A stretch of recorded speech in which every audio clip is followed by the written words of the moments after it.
الحمد لله رب العالمين، أشهد أن لا إله إلا الله وحده لا شريك له، وأشهد أن سيدنا ومولانا محمدا عبده ورسوله. أما بعد، فأعوذ بالله من الشيطان الرجيم.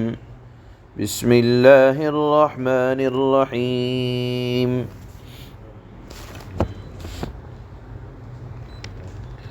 قل أعوذ برب الفلق من شر ما خلق ومن شر غاسق إذا وقب ومن شر النفاثات في العقد ومن شر حاسد إذا حسد. صدق اللہ مولانا العلی العظیم.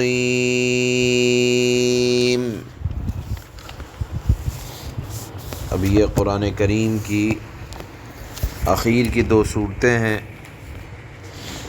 ان کو معوذتین کہا جاتا ہے.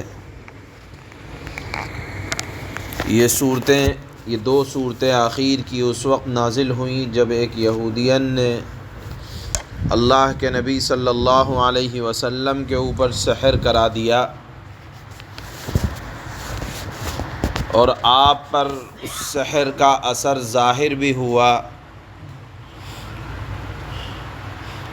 اور مرض کی وجہ سے آپ کی حالت بدلنے لگی. اللہ کے نبی صلی اللہ علیہ وسلم نے اللہ سے دعا کی. اس پر حضرت جبرائیل امین یہ دو صورتیں لے کر نازل ہوئے. ان کو معوذتین کہا جاتا ہے. معوذتین کا مطلب استعاذہ سے یہ معوذتین نکلا ہے، اسی سے نکلا ہے اعوذ، کہ میں حفاظت میں آتا ہوں، میں پناہ لیتا ہوں. اسی سے ہے معوذتین، یعنی ان دونوں صورتوں کے ذریعے سے اللہ کی حفاظت میں آنا چاہیے.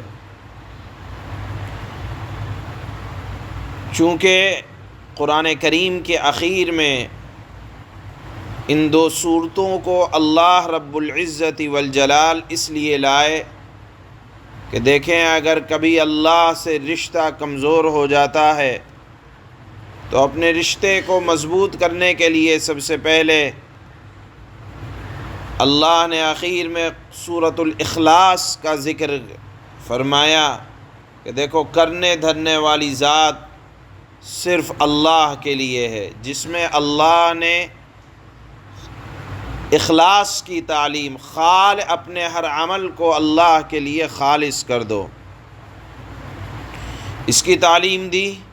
اور پھر اگر کبھی رشتہ کمزور ہو جائے تو اپنا رشتہ مضبوط کرنے کے لیے اخیر میں اللہ نے قل اعوذ برب الفلق قل اعوذ برب الناس کی تعلیم دی کہ ان صورتوں سے اللہ کی حفاظت میں آ جایا کرو.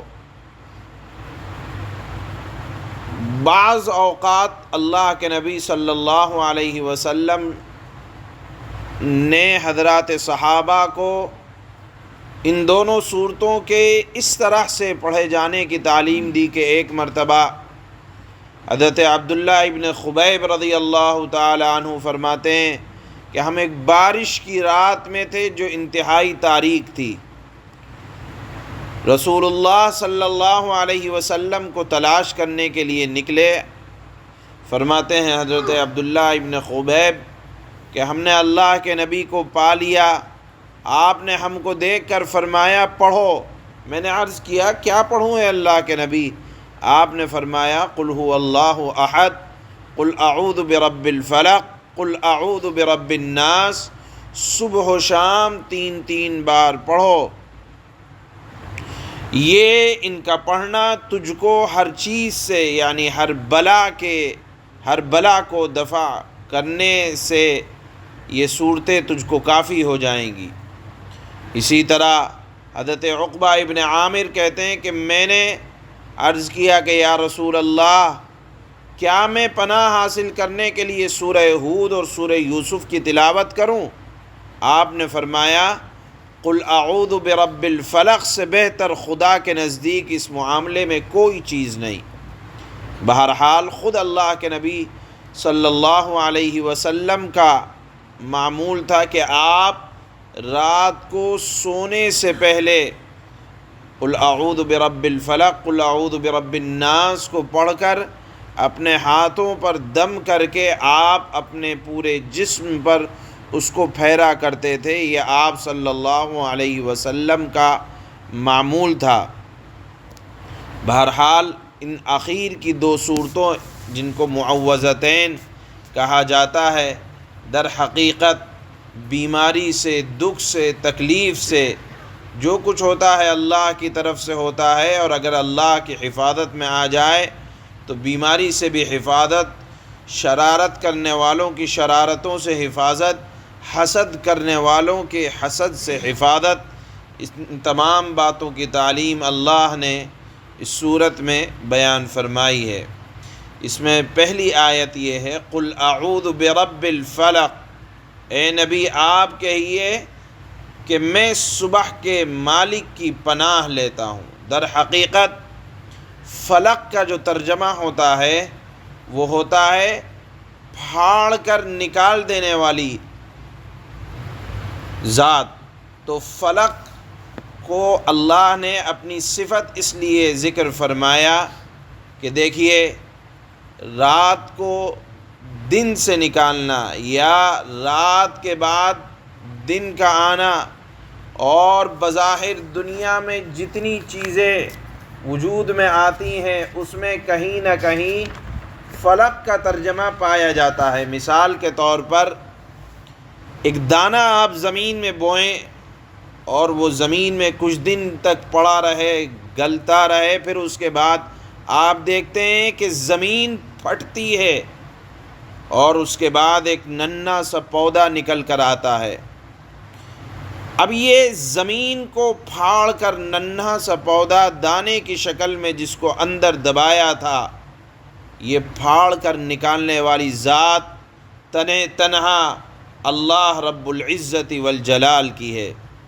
تو بہرحال فلق یہ اللہ نے اپنی صفت ذکر فرمائی، یعنی صبح کے مالک کی میں پناہ لیتا ہوں، یعنی گویا کہ رات کے بعد دن نکالنے والی ذات تنہا اللہ کی ہے۔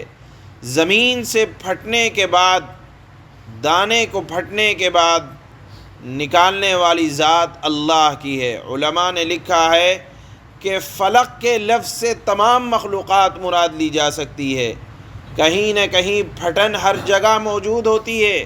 مثال کے طور پر انسان کا وجود میں آنا، ایک بچہ ہے رحم مادر میں رہتا ہے، اور پھر جب دنیا میں آتا ہے تو اس کے اوپر کی جو جھلیاں ہوتی ہیں، تاریکیاں ہوتی ہیں، پیدائش کے مراحل ہوتے ہیں، وہ تمام جھلیوں کا پھٹنا اور بچے کا ماں کے پیٹ سے باہر آنا، یہ اللہ رب العزت والجلال کے کمالات کے علاوہ، آپ کی قدرت کے کمالات کے علاوہ کسی کی مجال نہیں ہے کہ وہ نکلنے کے رستے کو آسان بنا دے۔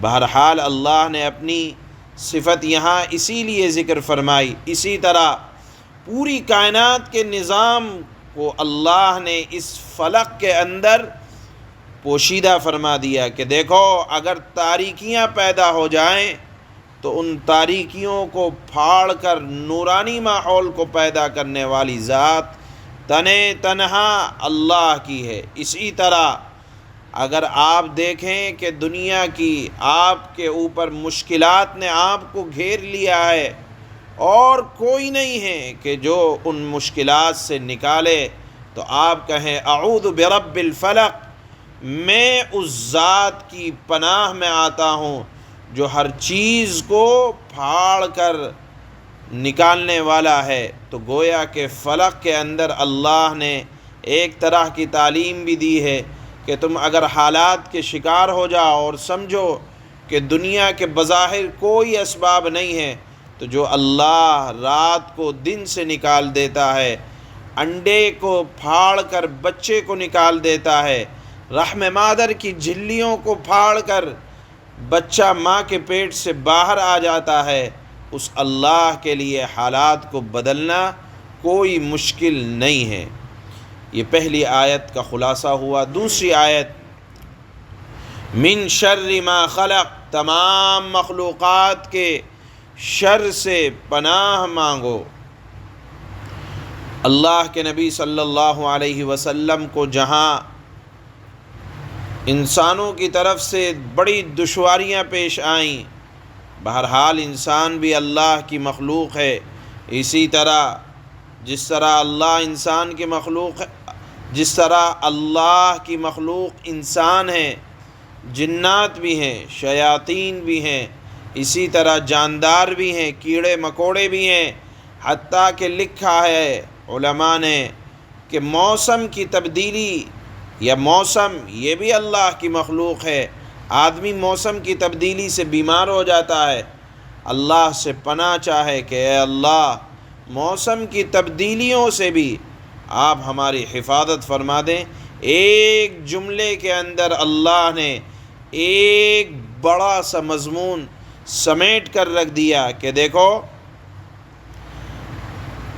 اللہ سے بار بار اللہ کی مخلوق کی شر سے پناہ مانگا کرو۔ اللہ کی مخلوق آگ، پانی، بجلی، ہوا اور اسی طرح تمام بیماریاں، تمام حادثات آسمانی ہو یا زمینی، سب کے سب اللہ کی مخلوق ہیں، اس سے پناہ مانگا کرو۔ تیسری آیت کا مفہوم یہ ہے، وَمِن شَرِّ غَاسِقٍ إِذَا وَقَبَ وَمِن شَرِّ النَّفَّاثَاتِ فِي الْعُقَدِ، اندھیری رات کے شر سے پناہ مانگا کرو جب کہ وہ چھا جائے۔ چونکہ رات کے اندھیرے کے شر سے پناہ مانگنے کا حکم دیا جا رہا ہے کہ پہلے زمانے میں یہ تصور تھا کہ ہر شریر شرارت رات کے اندر زیادہ کرتے ہیں۔ جادوگر جادو رات جب چڑھ جاتی ہے تو وہ اپنے کاموں میں مصروف ہوتے ہیں۔ اسی طرح لکھا ہے لکھنے والوں نے کہ عام طور پر تکلیف دینے والی مخلوقات رات میں زیادہ نکلتی ہے۔ کیڑے مکوڑے جو تکلیف دینے والے ہوتے ہیں رات میں زیادہ نکلتے ہیں۔ بہرحال اللہ نے یہ تعلیم دی کہ رات کے اندھیرے کی شر سے پناہ چاہو، اور وَمِن شَرِّ النَّفَّاثَاتِ فِي الْعُقَدِ، جادوگروں کے جادو سے پناہ مانگو۔ ویسے بھی اللہ نے جادو کو حرام قرار دیا، لیکن اگر کوئی جادو کرتا ہے اثر ہوتا ہے اسی وجہ سے حکم دیا جا رہا ہے کہ جادوگروں کے جادو سے پناہ مانگا کرو، اللہ کی حفاظت میں آ جایا کرو، جادوگروں کا جادو کوئی اثر نہیں کرے گا۔ اور پھر وَمِن شَرِّ حَاسِدٍ إِذَا حَسَدَ، حسد کرنے والوں کے حسد سے پناہ چاہا کرو۔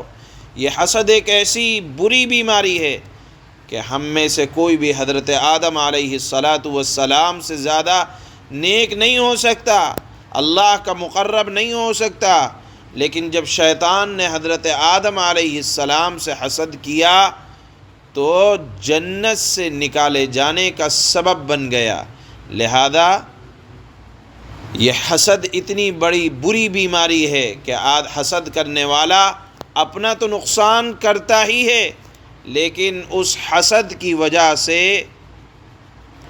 دوسرے کے اوپر بھی اس کے کچھ نہ کچھ اثرات مرتب ہوتے ہی ہیں۔ لہذا اللہ نے یہ تعلیم دی کہ لوگوں کے حسد سے تم پناہ چاہو، اس لیے کہ یہ بڑی خاندانی دشمنیاں اس سے دنیا میں پنپتی ہیں۔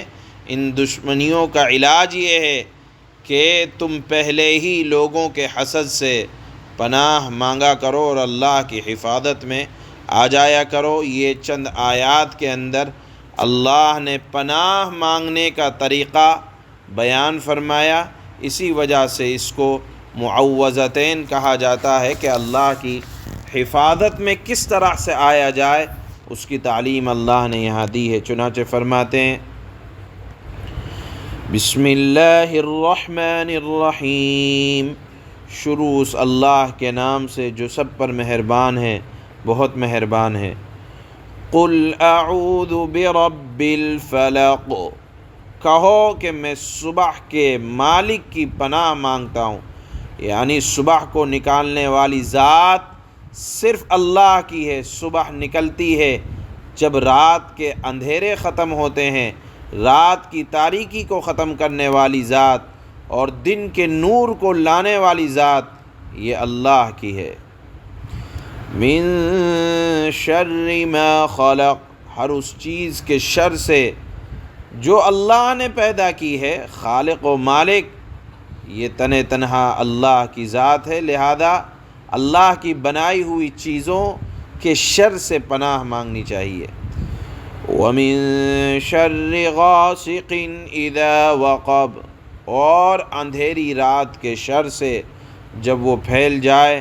اندھیری رات کے شر سے خاص طور پر اس لیے پناہ مانگنے کا حکم ہے کہ عام طور پر جادوگروں کی کارروائیاں رات کے اندھیرے میں ہوتی ہیں۔